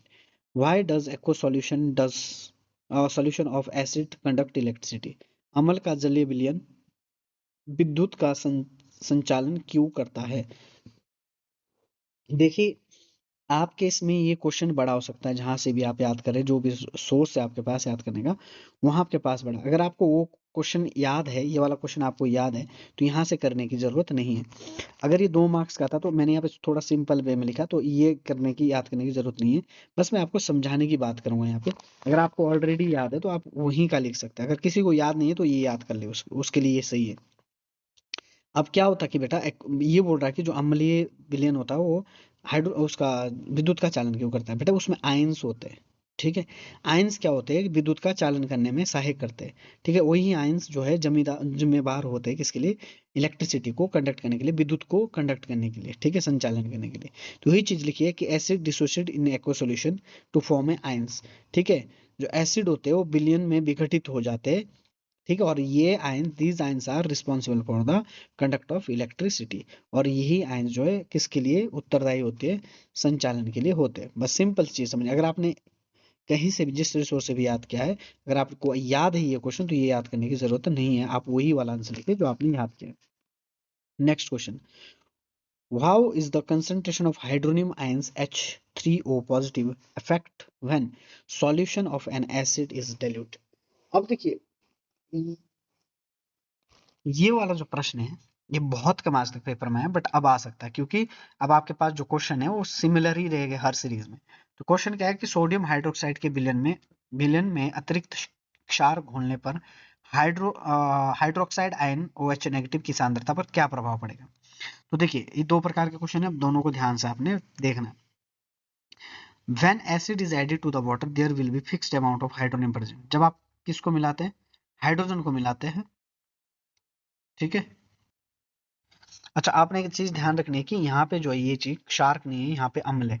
ये चीज आंसर में आपने बदल लेना है, यहाँ पे अम्ल होगा, ठीक है, ये क्षार नहीं है, तो क्षार होगा यहाँ पे। तो यहाँ पे लिखना है आपने कि when acid is added to the water, there will be a fix amount of hydronium present. तो उसमें हाइड्रोजन कैसे होते हैं, फिक्स अमाउंट में होते हैं, वॉल्यूम फिक्स वॉल्यूम में होते हैं। इफ डाइल्यूट द सॉल्यूशन, अगर डाइल्यूट का मतलब क्या, अगर उसमें हम पानी डालेंगे, हाइड्रोनियम आयंस पर volume of the solution decrease. तो हाइड्रोनियम आयन जो है यानी HOH नेगेटिव आयन जो है वो घटने शुरू हो जाएंगे, ठीक है ना। क्या बोला कि अगर भाई क्या फर्क पड़ेगा अगर हम उसमें पानी डालेंगे, डाइल्यूट करेंगे किसको, हाइड्रोनियम आयंस को। ठीक है, तो जब हम उसमें acid is added to the water, अगर हम वाटर में एसिड को ऐड करेंगे तो फिक्स अमाउंट रहेगी, उसमें कोई प्रभाव नहीं पड़ेगा, उसके वॉल्यूम में हाइड्रोनियम आयन के में कोई फर्क नहीं पड़ेगा। और यदि हम if dilute the hydronium present, या फिर हम ऐसे बोल सकते हैं, अगर हम उसमें क्या डाल दे, पानी डाल दे किसमें, एसिड में, तो उसके हाइड्रोनियम आयन जो है वो डिक्रीज हो जाएंगे, कम हो जाएंगे, ठीक है। यही बात हिंदी में लिखी है नीचे कि जब पानी पानी में अम्ल मिलाया जाता है तो बिलियन निश्चित आयतन में हाइड्रोनियम आयन को एक ही निश्चित मात्रा में मौजूद होते हैं। यदि हम बिलियन को तनु करते हैं, बिलियन जो होगा बिलियन, अगर उसको हम तनु करते हैं यानी पानी ज्यादा डालते हैं, तो बिलियन के प्रति आयतन में हाइड्रोनियम आयंस की मात्रा क्या हो जाती है, कम हो जाती है, ठीक है। ये विषय ध्यान आपने रखने, वेरी सिंपल है। मतलब ये कहने का सीधा मतलब क्या है कि एसिड में अगर हम क्या डाल रहे हैं, एसिड को हम पानी में डाल रहे हैं, तो उसमें कोई भी फर्क नहीं होगा, बट अगर पानी डाल रहे हैं एसिड में तो उसकी जो हाइड्रोनियम आयंस की जो प्रेजेंस है वो कम हो जाएगी, ठीक है। अब दूसरा क्वेश्चन भी आया, ये एसिड के लिए था, और निचले वाला जो क्वेश्चन है वो है, ये क्वेश्चन आप खुद पढ़ लेना, वेरी सिंपल। इसमें पूछा गया है कि अब क्या इफेक्ट करेगा अगर हम उसमें बेस डिसॉल्व करें, क्षार डिसॉल्व कर रहे हैं, ठीक है, तो क्या फर्क पड़ेगा हाइड्रोनियम आयन की सांद्रता में, ठीक है। तो वैसे मैंने यहाँ सिंपली लिखा है concentration of hydrogen ion would be increase, तो वहां पे क्या हो जाएगी, इंक्रीज हो जाएगी, और ऊपर क्या हो जाएगी, डिक्रीज, एसिड के केस में, ठीक है। नेक्स्ट क्वेश्चन क्या है, do do basic solution have H positive ions. क्या जो क्षारीय विलयन होते हैं क्या उसमें भी आयंस होते हैं, H पॉजिटिव आयंस होते हैं, ठीक है। इसने क्या बोला कि भाई जो एसिड है, बेस है, क्या उसमें भी H पॉजिटिव आयंस होते हैं, ठीक है। क्या क्षारीय में भी H पॉजिटिव आयंस होते हैं, तो हाँ अगर होते हैं तो क्यों होते हैं, ये पूछा गया। हम लिखेंगे yes, A basic solution also have A S positive ions. अगर क्योंकि हमने पढ़ा है कि एसिड क्या होता है बेटा, एसिड वो होता है जिसमें H पॉजिटिव आयंस होते हैं, और बेस क्या होता है, जिसके पास OH आयंस होते हैं। पर जब हम पीएच स्केल पढ़ रहे होते हैं, जब हम पीएच स्केल पढ़ रहे होते हैं, तो उसमें पीएच स्केल में क्लियरली दे रखा है कि अगर भी H पॉजिटिव आयंस की कंसंट्रेशन घटेगी, अगर H पॉजिटिव आयंस की सांद्रता घटेगी, तो OH की बढ़ेगी। तो H पॉजिटिव तो फिर भी है, वो घट रहे भले ही है, ऐसा नहीं कि बिल्कुल ही खत्म हो जाएगी, खत्म नहीं होगी, पर H पॉजिटिव आयन की जो मात्रा वो कम हो जाएगी comparatively OH negative. OH negative के कंपैरिजन में H पॉजिटिव की जो सांद्रता है, वो संख्या है, वो कम हो जाएगी, ठीक है। वही चीज यहाँ लिखिए, yes basic solution also have H positive ions. However, their concentration is less as compared to the concentration of OH negative ions that makes the solution basic. तो जिसके कारण वो बेसिक बन जाता है, मतलब कंसंट्रेशन कम रहती है, यही यहाँ पे लिखा हुआ है, आप पढ़ सकते हैं इसको।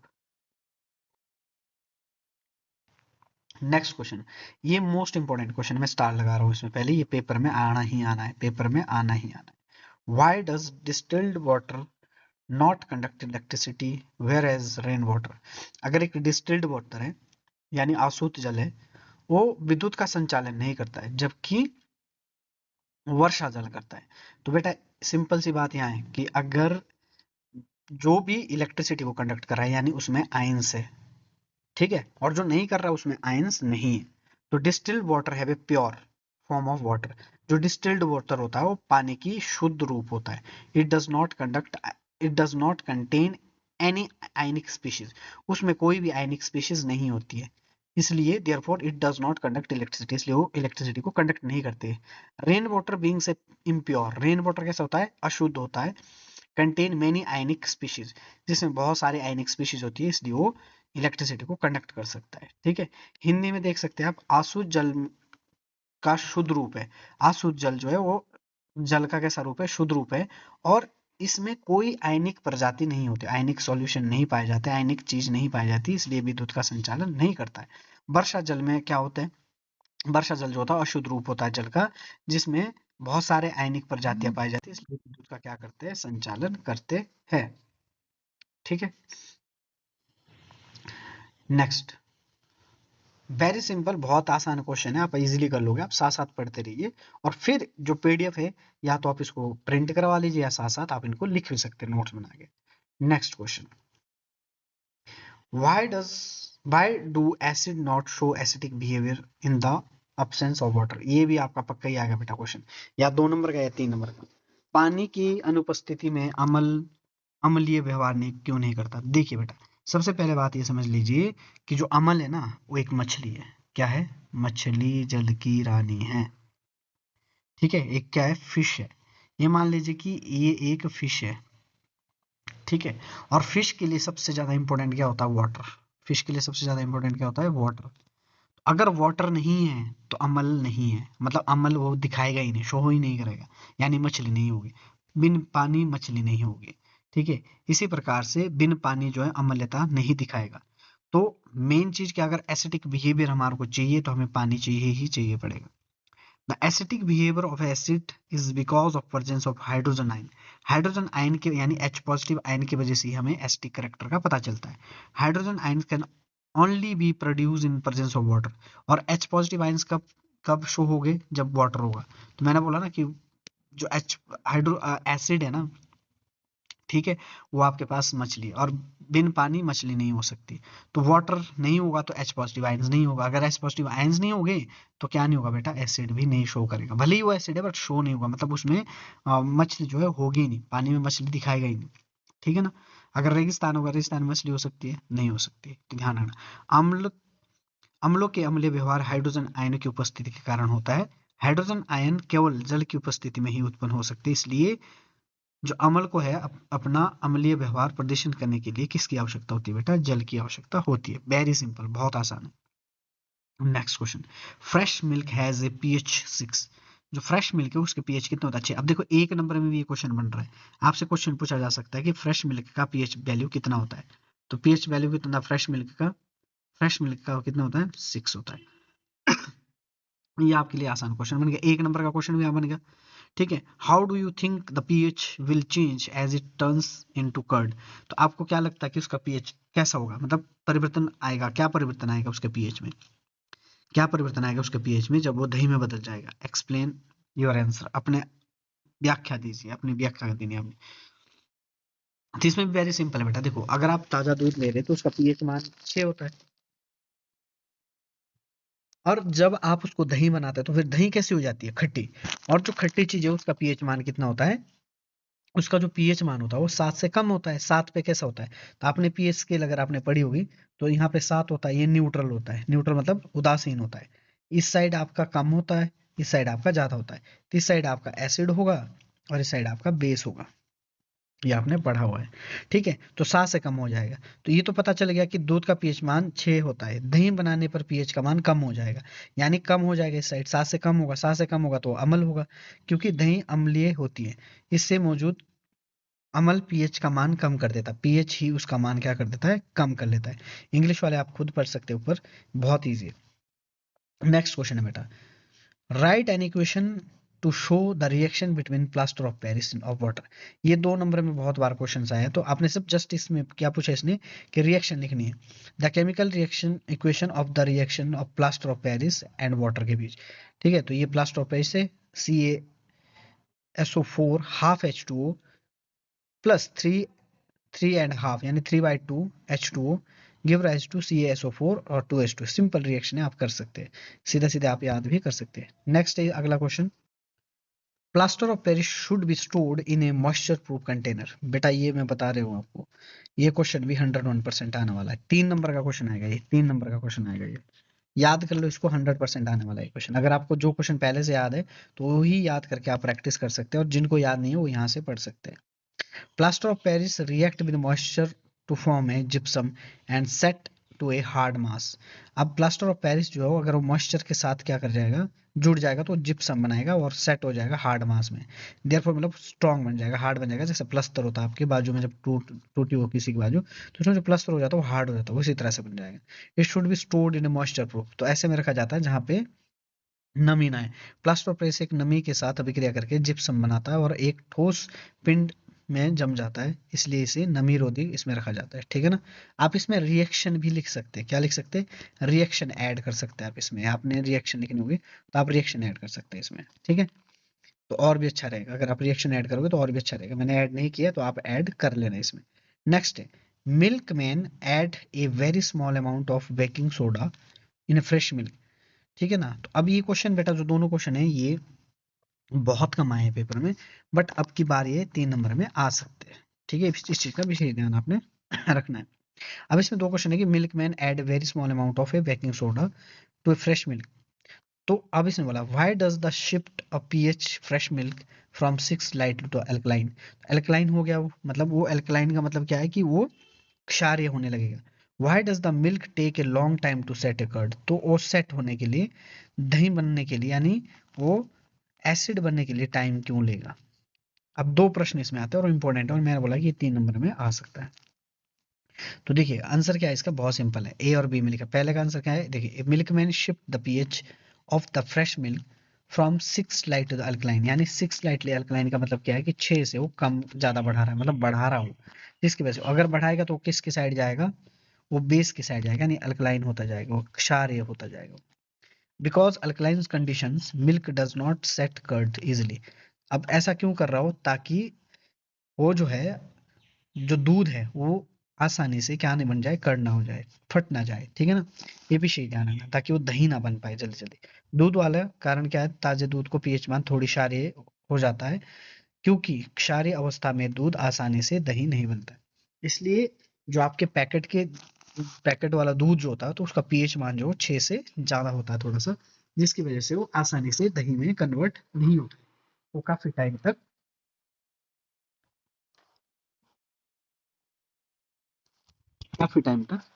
रहता है। ठीक है, आपने देखा होगा दुकान में, तो दुकान का जो दूध होता है वो काफी लंबे समय तक टिक जाता है, और रीजन यही है कि उसका पीएच जो वैल्यू है वो ज्यादा होता है। ठीक है, अब नेक्स्ट इसी का जो क्वेश्चन है, वो क्वेश्चन क्या पूछा था कि अब उसे दही बनने में टाइम क्यों लग रहा है। अब यही ऑपोजिट क्वेश्चन है, अगर उसका पीएच मान 6 से ज्यादा है, 6 से ज्यादा है, तो उसे घटाने के लिए टाइम लगेगा, उसको एसिड बनाने के लिए टाइम लगेगा। तो यही हो गया कि चूंकि ये दूध सामान्य दूध की तुलना में थोड़ा क्षारीय होता है, इसलिए दही जमाने के लिए उत्पन्न अम्ल क्षार द्वारा उदासीन हो जाती है, अर्थात दही जमाने में क्या लगता है, टाइम लग जाता है। ठीक है, तो ये चीज बहुत सिंपल है कि एसिड बनाने के लिए उसे ज्यादा टाइम लगेगा, क्योंकि उसको पहले न्यूट्रलाइज करना पड़ेगा, तब जाके उसकी वैल्यू धीरे धीरे बढ़ानी पड़ेगी, और बढ़ाते बढ़ाते आप उस लेवल तक ले जाओ कि वो न्यूट्रलाइज हो गया, और फिर घटाते घटाते 6 से नीचे ले आनी पड़ेगी, तब जाके वो दही में सेट हो जाएगा। नेक्स्ट क्वेश्चन आपके पास क्या है बेटा, नेक्स्ट क्वेश्चन जो है आपके पास वो है 22वां question, what is the neutralisation reaction. ये मोस्ट इंपोर्टेंट क्वेश्चन है, 2 नंबर में ये क्वेश्चन आ सकता है। A reaction in which acid and base react with each other to gives a salt and water is termed as neutralization reaction। जब बेटा acid और base आपस में जुड़ते हैं और वो क्या बनाते हैं, सॉल्ट और वाटर। ठीक है, तो उसको हम न्यूट्रलाइजेशन रिएक्शन कहते हैं, और वो क्या देते हैं, एनर्जी देते हैं और हीट देते हैं। जैसे NaOH एक बेस है, HCl एक एसिड है, तो क्या बना देगा NaCl। देखो NaOH एक बेस है और HCl के साथ वो जैसे ही जुड़ेगा तो क्या बना जाएगा NaCl प्लस H2O बना देगा। नीचे भी एग्जांपल दिया है, मैग्नीशियम हाइड्रोक्साइड प्लस H2CO तो यानी हाइड्रोजन कार्बोनेट मैग्नीशियम कार्बोनेट बना देगा और H2 वाटर को रिलीज कर देगा। ठीक है, मैग्नीशियम हाइड्रोक्साइड आपके पास बेस है और ये आपके पास एसिड हो गया, दोनों जोड़ के दे इसने वाटर के बनाया और क्या बनाया आपके पास सॉल्ट बना दिया। ठीक है, नेक्स्ट ये बेटा मोस्ट इंपोर्टेंट क्वेश्चन ये पेपर में आएगा ही आएगा, ये आएगा ही आएगा। ये ज्यादातर कभी 3 नंबर में पूछा गया है, कभी 4 नंबर में भी पूछा गया है। तो आपके give 2 important uses of washing soda और बेकिंग सोडा, दो यूजेस आपने बताने वॉशिंग सोडा और बेकिंग सोडा के। यूज ऑफ वॉशिंग सोडा, पहला यूज क्या है, it is used as a cleaning agent, cleaning agent में काम किया जाता है। It is use to removing the permanent hardness of water. Washing soda समझते हैं ना आप, जो आपका बस सर्फ वगैरह होता है कपड़े धोने के लिए, उसी को ही हम वॉशिंग सोडा बोलते हैं। तो एक तो क्लीनिंग एजेंट के काम आता है, सफाई सुफाई काम आता है। वाटर की परमानेंट हार्डनेस को हटाने के लिए किया जाता है। It is use to in glass soap and paper industry, इस इंडस्ट्री में काम करने के लिए यूज किया जाता है। बेकिंग सोडा का प्रयोग देखो खाने बनाने के लिए काम आता है, use to making a baking powder, baking powder को ही बनाने के लिए इसका काम किया जाता है। It is use as a ingredient of a food antacid, और इसमें आप लिख सकते हैं इट इज थर्ड थर्ड अगर लिखना आपने, it is used in food stuff में भी इसका यूज किया जाता है। ठीक है ना, ये भी आप इसमें एक चीज लिख सकते हैं। हिंदी वाले भी लिख सकते हैं, वेरी इजी। हिंदी वाले में क्या है, इसे सफाई एजेंट के काम में लिया जाता है और पानी की जो स्थायी कठोरता उसको हटाने के लिए किया जाता है। कांच साबुन पेपर उद्योग में भी काम लिया जाता है। इसका उपयोग बेकिंग पाउडर बनाने के लिए एंटासिड के रूप में घटक के रूप में किया जाता है और खाने की वस्तुओं में डाला जाता है। ठीक है, खाने की वस्तुओं में भी बनाने के प्रयोग में भी लाया जाता है, ये लिख सकते हैं आप इसमें हिंदी में। ठीक है, next question, why does dry HCl gas not change the colour of dry litmus. ये भी मोस्ट इंपोर्टेंट क्वेश्चन है और सबसे ज्यादा बार पूछा गया ये क्वेश्चन और इस बार भी पेपर में आ सकता है। ठीक है, क्वेश्चन क्या है कि शुष्क HCl गैस शुष्क लिटमस पेपर का रंग क्यों शुष्क लिटमस पेपर का रंग क्यों नहीं बदलती। तो देखिए जैसा कि पहला बोला है कि शुष्क चीज जो है वो एसिड को शो नहीं कराएगा। The colour of litmus paper is changed by hydrogen ions. तो हाइड्रोजन आयंस का निकालना तो जरूरी है, जैसे मैंने ऊपर वाले भी कहा कि हाइड्रोजन निकालने के लिए क्या चाहिए पड़ेगा, water. Dry HCl gas does not contain H positive ions. Dry HCl में जो है, ड्राई हाइड्रोक्लोरिक एसिड में जो है H पॉजिटिव आयंस नहीं होते। वो कब निकालेगा, जब उसको पानी में डालेंगे। It is only in aqueous solution, वो सिर्फ एक्व सॉल्यूशन में ही शो करेगा। That is acid dissociate to gives ions, since in this case neither HCl in the aqueous form nor a litmus paper is wet, therefore the color of litmus paper does not change। तो ना तो वही HCl है aqueous में और ना ही litmus paper है गिल्ला, तो दोनों ही जो है उसमें पानी की मात्रा, पानी है ही नहीं, तो पानी नहीं होगा तो H पॉजिटिव आयंस नहीं होगा और H पॉजिटिव आयंस नहीं होगा तो कलर वो शो नहीं करेगा। तो लिटमस पेपर का रंग हाइड्रोजन आयन के कारण ही बदलता है। शुष्क HCl gas H positive ion नहीं देते, शुष्क HCl जो H पॉजिटिव आयन नहीं देते, केवल जलीय विलयन ही में ही अम्ल आयन उत्पन्न करने के लिए विघटित होता है। क्योंकि इस स्थिति में ना तो HCl जलीय रूप में है और ना ही लिटमस पेपर गीला है, इसलिए लिटमस पेपर का रंग नहीं बदलता। तो मोस्ट इंपोर्टेंट क्वेश्चन बेटा पढ़ दो इसको। नेक्स्ट क्वेश्चन है very simple question, why diluting an acid sorry while diluting an acid, why is it recommended that the acid should be added to water and not water to acid।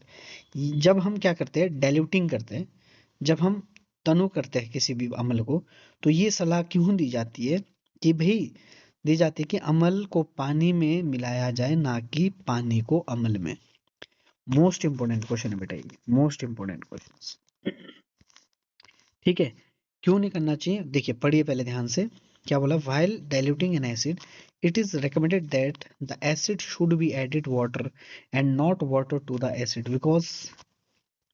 because if if water is added to the concentrated acid, अगर हम concentrated acid में water को मिलाएंगे, it release huge amount of heat, तो बहुत ज्यादा मात्रा में heat को पैदा करेगा, which may result it an explosion and can cause acid burns on the face, face पे गिर सकता है, जिसके कारण फेस बर्न हो सकता है, क्लोथ जो है वो जल सकते हैं, hence it is safe to add acid to the water but not water to the acid। Hindi वाले पढ़ लो कि अगर क्या होगा, किसी भी अमल को तनु करते समय ये सलाह दी जाती है कि अमल को पानी में मिलाया जाए, ना कि पानी को अम्ल में, क्योंकि सांद्र अम्ल में पानी मिलाने से अत्यधिक ऊष्मा पैदा होती है। अगर सांद्र अम्ल में, कंसंट्रेटेड अम्ल में हम पानी को मिलाएंगे तो बहुत ज्यादा क्या बेटा उत्पन्न होगी, ऊष्मा पैदा होगी, जिसके कारण विस्फोट हो सकता है, और विस्फोट होने के कारण वो जो एसिड है वो चेहरे कपड़ों में गिर सकता है, जिसके कारण हमारे को नुकसान हो सकता है, अंगों को नुकसान हो सकता है, शरीर के अंगों को क्या हो सकता है, अमल लग सकता है, जलन पैदा हो सकती है। इसलिए अमल को पानी में मिलाना सुरक्षित है, लेकिन पानी को अमल में मिलाना सुरक्षित नहीं है। ये चीज आपने ध्यान रखनी, very simple, most important question है। तो देखिए, ये बैलेंस केमिकल रिएक्शन है, मोस्ट इंपॉर्टेंट है, और आप ये कर लेना। जिनको याद नहीं है, जिनको नहीं आता है, वो कर ले बेटा, पेपर में ये चीज आ सकती है। ठीक है, जैसा कि मैंने ऊपर कहा कि आपको बैलेंस करनी है केमिकल इक्वेशंस को। जैसे यहाँ है, तो यहाँ अगर आप देखेंगे, जैसे ये H, ठीक है ना, HNO3 प्लस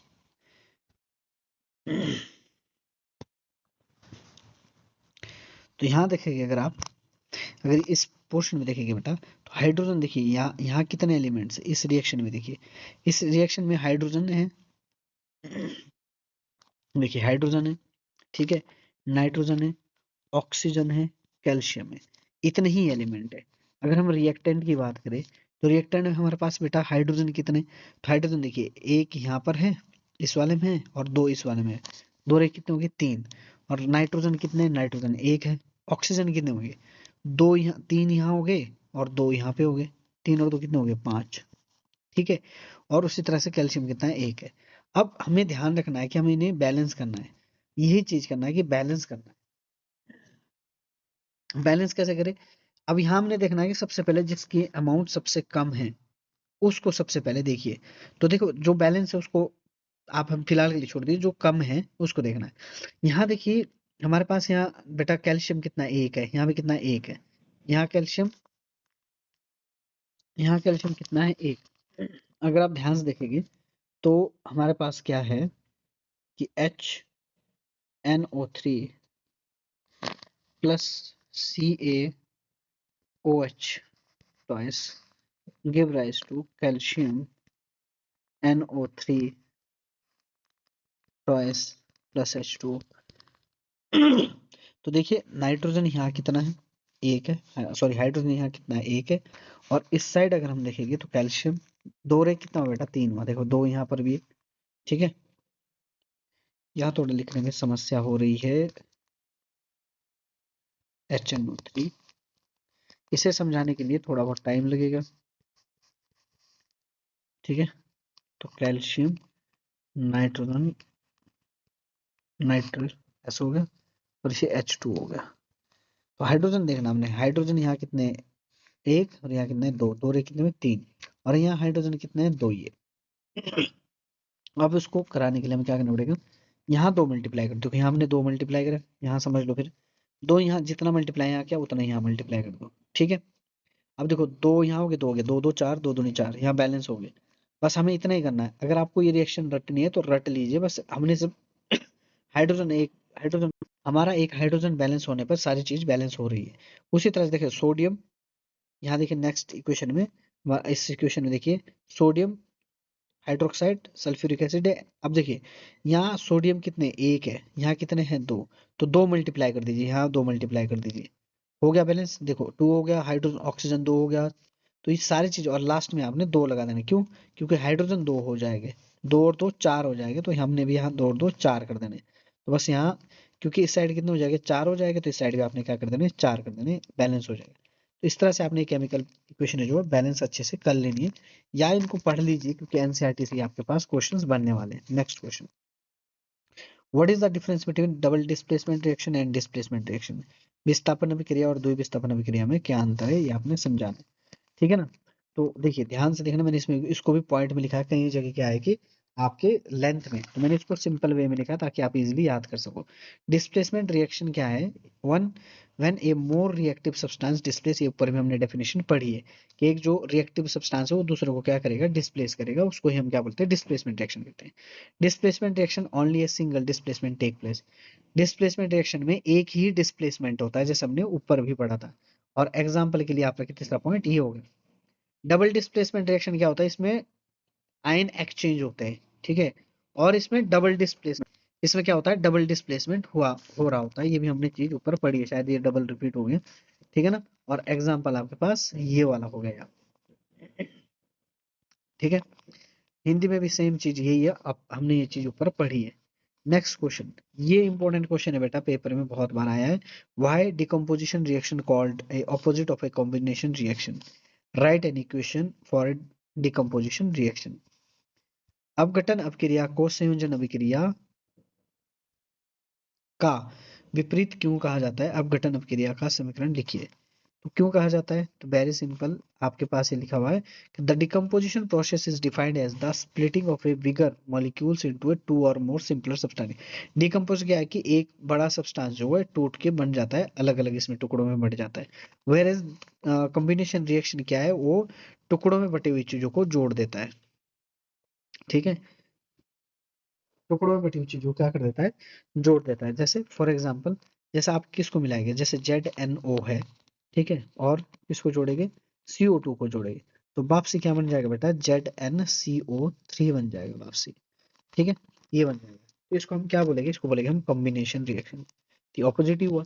तो अब डिकम्पोजिशन में क्या होता है, टूटता है, और कॉम्बिनेशन में बनता है, तो इसलिए हम इसको क्या बोलते हैं, ऑपोजिट रिएक्शन बोलते हैं। टू और more molecules generate a large molecule, two और मोर सब्सटेंस जुड़ के, एलिमेंट जुड़ के जो है बड़ा मॉलिक्यूल बनाते हैं।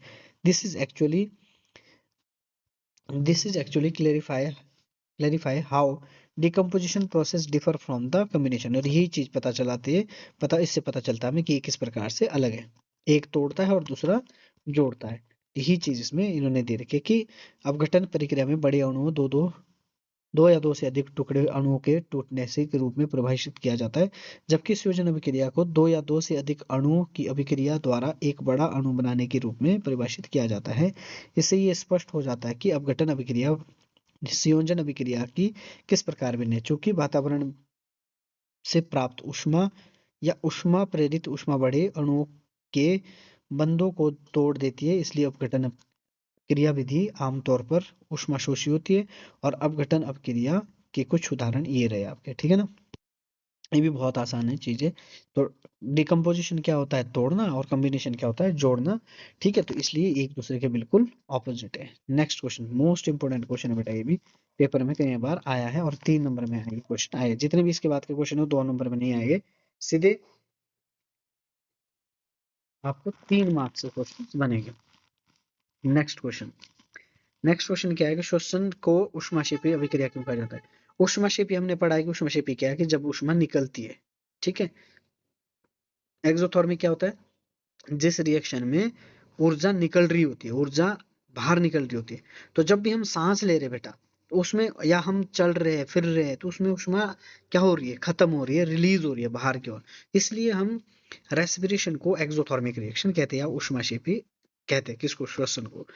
Energy is necessary for life process survive, food is the source of this energy for us, ठीक है। अब देखो, चलने के लिए, फिरने के लिए हमें किसकी आवश्यकता होती है, ऊर्जा की आवश्यकता होती है।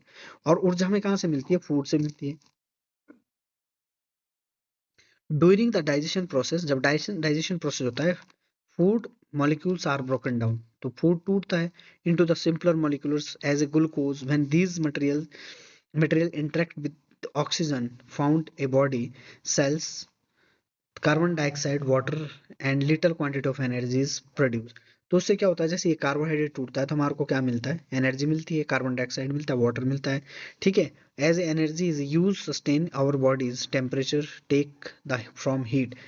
और जैसे हम इस एनर्जी को क्या करते हैं, हम काम कर रहे हैं, कुछ भी काम कर रहे हैं, तो हीट के रूप में ये एनर्जी बाहर निकलना शुरू हो जाती है, उसको हम रेस्पिरेशन कहते हैं। तो इसलिए जब, क्योंकि रेस्पिरेशन में हीट क्या हो रही है बेटा, रिलीज हो रही है, बाहर निकल रही है। जैसे एग्जांपल के तौर पे ये आप लिख सकते हैं, जैसे हमने ग्लूकोज को तोड़ा, ठीक है, ऑक्सीजन के प्रेजेंस में, तो CO2 बनेगा, वाटर बनेगा और एनर्जी बाहर निकल जाएगी। इसलिए इसको क्या बोलते हैं बेटा, एक्सोथर्मिक बोलते हैं, ठीक है, वेरी सिंपल। हिंदी वाले बच्चे भी पढ़ लेंगे। जीवन के लिए ऊर्जा की आवश्यकता होती है, भोजन के लिए इस ऊर्जा का स्रोत है। भोजन हमारे इस तरह, मतलब कहीं अगर हमें एनर्जी मिल रही है तो एनर्जी किससे मिल रही है, भोजन से। जब पाचन होता है तो जो पाचन है वो छोटे छोटे भोजन भोजन के जो है छोटे छोटे टुकड़े बनते हैं, और टुकड़े जो ग्लूकोज में बदलते हैं, और ग्लूकोज टूटकर ऑक्सीजन की उपस्थिति में टूटकर वो कार्बन डाइऑक्साइड, पानी और ऊष्मा पैदा करता है, और जब हम काम करते हैं तो ऊष्मा बाहर निकल जाती है, जैसे ये एग्जांपल यहाँ पे दे रखा है, ठीक है, very simple. Next question. Hope आपको ऊपर वाला क्वेश्चन अच्छे से समझ आ गया होगा कि जो शोषण ऊष्माक्षेपी है उसको क्यों कहा जाता है, ठीक है। तो ऊष्माक्षेपी क्या होता है, हमने दो रिएक्शन पढ़े इसमें, ऊष्माक्षेपी और ऊष्माशोषी। तो जो रेस्पिरेशन यानी श्वसन है, वो एक ऊष्माक्षेपी है, क्योंकि उसमें बेटा ऊष्मा बाहर निकल रही होती है, एनर्जी निकल रही होती है, ठीक है, काम करते बारी हमारे, इसलिए उसको क्या कहा जाता है, ऊष्माक्षेपी अभिक्रिया कहा जाता है। नेक्स्ट क्या है, ये भी बेटा मोस्ट इंपोर्टेंट क्वेश्चन है, हर बार ये पेपर में है, जब भी बोर्ड के पेपर हुए ये हर बार पेपर में आया, तो इसको आप याद कर लीजिए। इसमें क्या है, कोरोजन किसे कहते हैं और रैंसिडिटी किसे कहते हैं, संक्षारण और विकृत गंधीयता किसे कहते हैं, ये मोस्ट इंपोर्टेंट क्वेश्चन है। कोरोजन क्या होता है, that is the slow eating process of A metals, metal का स्लो ईटिंग प्रोसेस, ऐसे भी इसकी डेफिनेशन है। तो जैसे मैंने कि पहले भी कहा कि जिस बच्चों को याद है ये क्वेश्चन, प्रैक्टिस करिए, आपने समझना बस। तो आप जो क्वेश्चन आपको टफ लग रहा है, याद नहीं है उसको आप यहाँ से ये क्वेश्चन याद कर सकते हैं, और जो क्वेश्चन आपको ऑलरेडी याद है वो याद करने की जरूरत नहीं है। तो देखिए यहाँ पे क्या लिखा हुआ है, corrosion is is process where a metal deteriorates slowly when it comes into a contact with air, water and moisture. Rusting of iron is a classic example, ठीक है, रस्टिंग ऑफ आयरन एक बहुत बड़ा एग्जाम्पल है। तो कैसा होता है कि ऐसा स्लो ईटिंग प्रोसेस है, ठीक है, जिसमें जब कोई मेटल कांटेक्ट में आ जाता है एयर, वाटर और मॉइस्चर के, ठीक है, नम हवा के संपर्क में आ जाता है, वायु जल के संपर्क में आ जाता है, धीरे धीरे वो विघटित होने लगती है, यानी धीरे धीरे वो क्या होने लगती है, खत्म होने लगती है, ठीक है। इसका एक सबसे बड़ा एग्जाम्पल क्या है, जंग लगना, किसके ऊपर, लोहे के ऊपर जंग लगना है, किसका बहुत बड़ा एग्जाम्पल है, ठीक है। और इसके नीचे आप रिएक्शन भी लिख सकते हैं अगर आपने रिएक्शन लिखनी है। रेंसिडिटी क्या होता है, rancidity occurs when food react with oxygen, ठीक है, फूड किसके साथ रिएक्ट करेगा, ऑक्सीजन करेगा। उसके अब देखो हमने ऊपर भी पढ़ा था ये रेंसिडिटी के कारण, कि भाई जब फूड जो है वो ऑयली और वसा युक्त जो भोजन होगा, अगर वो ऑयली और वसा युक्त जो भोजन है, अगर वो बेटा किससे कांटेक्ट में आएगा, ऑक्सीजन के कांटेक्ट में आएगा, तो कुछ समय बाद उसमें क्या आ जाएगी, गंध आ जाएगी, अनप्लेजेंट स्मेल आ जाएगी, टेस्ट आ जाएगा, ठीक है, वही चीज हमने पढ़ा था। इसमें भी ये लिखा है कि rancidity occur when food react with oxygen leading a unpleasant taste and smell, storing food in the refrigerator slow down the process, वो स्लो डाउन कर देता है प्रोसेस को, इसलिए उसको बचाने के लिए हम किस में रखते हैं, हम उसको रेफ्रिजरेटर में, फ्रिज वगैरह में रखते हैं, ठीक है। तो रेंसिडिटी इजीली समझ आ गया होगा आपको, ये चीज हमने पहले भी रखा है। आप रेफ्रिजरेटर में रख सकते हैं, बाकी चीजों का इस्तेमाल भी आप कर सकते हैं अगर अपने रेंसिडिटी से बचाना है, ठीक है। तो आज की क्लास इतनी थी, इसमें इंपॉर्टेंट जितने भी क्वेश्चन थे बेटा वो हम पढ़ चुके हैं, और जितने भी ये क्वेश्चन हैं वो मोस्ट इंपॉर्टेंट क्वेश्चन है, मोस्ट इंपॉर्टेंट है बेटा, ठीक है, इंपॉर्टेंट क्वेश्चन आपके पेपर व्यू से। और इस बार एक चीज आपने विशेष ध्यान रखनी है, विशेष ध्यान रखनी है कि इस बार जो आपके पेपर है वो बेटा टफ भी आ सकता है, और आपने अगर आपके मार्क्स बढ़ाने हैं तो ये विशेष ध्यान रहे कि आपका पेपर करने का स्टाइल जो बेटा यूनिक होना चाहिए, तभी आप अच्छे मार्क्स ले सकते हैं, टॉप हो सकते हैं, ठीक है। तो जितने भी हमारे पास ये क्वेश्चंस मैंने ले आए थे, वो जस्ट आपका एक रिवीजन था। आपने साल भर अच्छे से पढ़ा हुआ है, मैं जस्ट रिवीजन करवा रहा हूँ। जिन बच्चों ने नहीं पढ़ा हुआ है साल भर, उनके लिए ये पीडीएफ बहुत उपयोगी रहेगी। अगर आप ये पढ़ लेंगे बेटा, ठीक है, तो इससे बाहर क्वेश्चन नहीं आएगा, ये मेरी गारंटी है। और आप अच्छे से पढ़ेंगे, आपके मार्क्स अच्छे से आएंगे, डेफिनेटली आप अच्छे मार्क्स लेंगे और अच्छे से करेंगे। जिन बच्चों को ये लग रहा है कि मैंने कुछ भी नहीं पढ़ा साल भर, कुछ नहीं करा, बेटा ये पीडीएफ आप पढ़ लीजिए। जितने भी मैं इसके बाद मैराथन्स ले आऊंगा, उनको आपने अच्छे से रीड कर लेना है। ये जो मैराथन मैं अभी डाल रहा हूँ, ये आप अच्छे से पढ़ लीजिए, लिख लीजिए, याद कर लीजिए। जब तक दूसरी वीडियो आएगी, तब तक ये अच्छे से आपको याद हो जाने चाहिए। और अगली वीडियो जो भी आएगी उसको भी याद कर लेंगे, तो मतलब 5-6 वीडियो में ये कंप्लीट हमारा सारा कुछ हो जाएगा, सारी चीज़ हो जाएगी। इसमें बायोलॉजी भी हो जाएगा और आपकी फिजिक्स भी हो जाएगी, ठीक है। तो तब तक के लिए अगर आप लाइक कर दीजिए प्लीज़, सभी शेयर करिए, सभी बच्चों तक ये शेयर करिए। बहुत बच्चों को बेटा ज़रूरत है, जिनके पास टीचर नहीं है उन तक ज़रूर ये पहुंचाए, ठीक है। जिनको भी पीडीएफ चाहिए, तो जैसे मैंने पहले बोला है कि जिनको भी पीडीएफ चाहिए इसकी, वो यहाँ से ले सकता है। मतलब आप इस पे कांटेक्ट कर लीजिए, व्हाट्सएप कर लीजिए, और आपको वहाँ पे पीडीएफ मिल जाएगा, ठीक है। तब तक के लिए बेटा सभी को thank you so much for watching. और लाइक सब्सक्राइब जरूर करें बेटा, लाइक और कमेंट जरूर करें। मुझे थोड़ी एनर्जी मिलती है आपके लाइक और कमेंट से। तो थोड़ा फीडबैक दे दीजिए कि कैसे लगी आपको वीडियो, और लाइक करना, सब्सक्राइब करना और कमेंट करना ना भूलें। Thank you so much.